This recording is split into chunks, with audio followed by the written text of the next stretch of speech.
Page 10 of the residential purchase agreement, also known as, at this point, the RPA, the contract, the offer. Buyer's acknowledgement of the offer. What does that mean?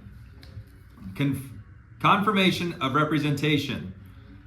This is confirmation of representation. It's so easy to just read some of these terms and not slow down and break down the definition of each.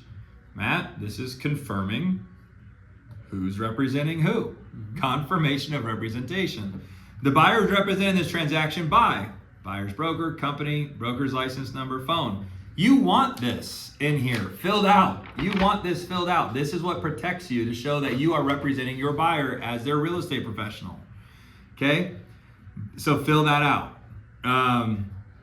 Since you're on this page, broker's license number. My license number is B.1001607.LLC. Okay? Put that in there. Our office address is 4160 South Durango, Suite 120, Las Vegas, Nevada, 89147. If I said that quickly, rewind the video. And then I would put your phone number in here. A lot of times agents put my phone number in here and then they're calling me or they're calling Matt on an agent's deal.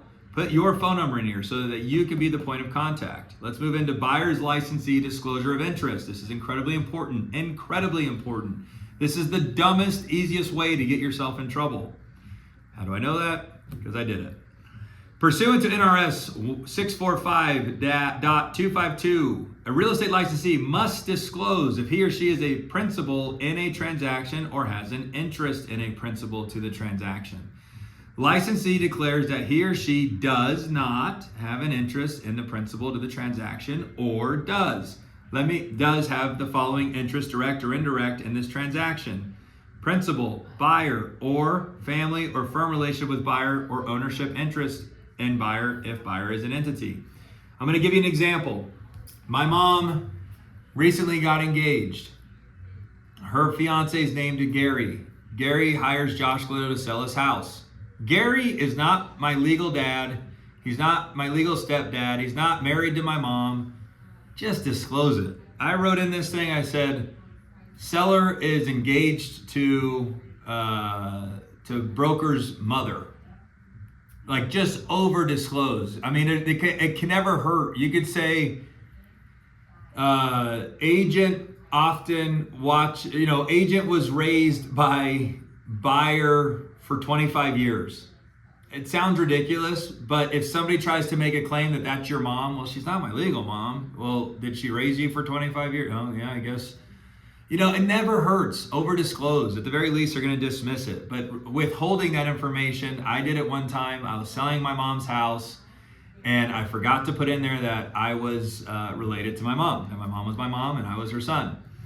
And we're going back and forth over EMD because he didn't want to perform. And I was going to hold his feet to the fire. And he goes, "You didn't disclose to me that your mother is the seller." And I immediately dropped all of the leverage that I thought I had. And I said, "No problem. I'll sign the cancellation." So something so dumb like this can strip you of any leverage that you have. And it can get you in trouble with the real estate division. So just over disclose, over disclose. Okay, let's go into seller must respond by. This is the expiration of your offer. I like to give ample time. I don't think squeezing the seller for their response is smart. So I would say ample time, meaning 12 hours to 24 hours. But if you write the offer at 1 o'clock, don't say they need to respond by 2 o'clock. But you do have to put a dead offer date in here when the offer dies, when it expires. So seller must respond by blank, AM, PM, on month, whatever, day, whatever, year, whatever. Unless this agreement is accepted, rejected, or countered below and delivered to the buyer, buyer's broker before the above date and time, this offer shall lapse and be of no further force or effect. Why is that important? Let's say you write this offer and you give them a week to accept it, okay? And then they don't respond for 3 days. You think they're not responding at all. You can't get a hold of their agent, and you say, "Fine, let's move over to another offer." And you guys write an offer on another property, and that offer gets accepted. And then all of a sudden, this seller comes back and has a come to Jesus moment, realizes you wrote a good offer, and they accept this offer. Now your buyer has 2 accepted offers. Now, it doesn't mean you can't get out of this one because you'll have your due diligence period, but now you've got a little bit of a headache that you didn't want to have. So letting this offer die within a reasonable amount of time, aka expire, is good practice. Okay, so I put in here, what do you do, Matt? What do you put in? I do 24 hours, unless it's really late at night, and then I'll give a little bit longer, but about 24 hours. Okay, so there you go. And then buyer's signature, let's talk about that. If you are representing an LLC cannot sign on its own behalf. If it's Galindo Group Real Estate, the signature cannot say Galindo Group Real Estate. It has to say Joshua Galindo, signing on behalf of Galindo Group Real Estate. Every entity needs a human being to tell it what to do. That is how you'll always remember that. So oftentimes I'll see a cash offer come over on behalf of an LLC, and the LLC signed it. An LLC is an entity. It's like a robot. It can't sign itself. So it has to be, same with trusts, same with,